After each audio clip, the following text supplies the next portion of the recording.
एक गांव में एक बहुत प्रसिद्ध साधु आया। गांव के लोग उससे मिलने के लिए उत्सुक थे, इसलिए वे बड़ी संख्या में वहां जमा हो गए।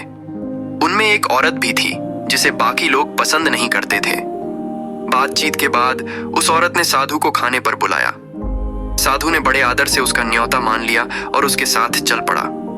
रास्ते में जब लोगों ने देखा कि साधु उस औरत के साथ जा रहा है, तो एक आदमी ने साधु से पूछा, आप इस औरत के साथ क्यों जा रहे हैं? साधु ने उसे खाने के न्योते की बात बताई।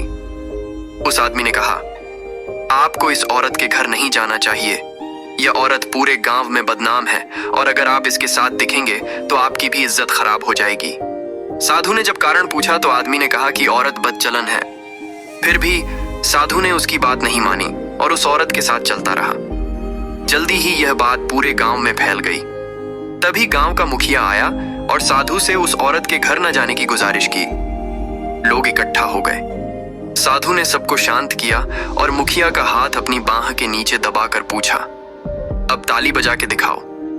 मुखिया ने कहा, एक हाथ से ताली कैसे बजेगी? तब साधु ने कहा, जब एक हाथ से ताली नहीं बज सकती तो एक औरत अकेली कैसे बदचलन हो सकती है, जब तक कि कोई पुरुष उसे बनने पर मजबूर न करे। एक बदचलन पुरुष ही औरत को बदचलन बनाता है। यह सुनकर सब चुप हो गए और चले गए। दोस्तों, अगर आप इस साधु की जगह होते तो क्या करते? कमेंट बॉक्स में जरूर बताना। इस कहानी से जो सीख मिलती है वो ये है कि किसी के बारे में बिना जाने समझे फैसला नहीं करना चाहिए। हर इंसान की अपनी कहानी होती है और हमें उसे समझने की कोशिश करनी चाहिए।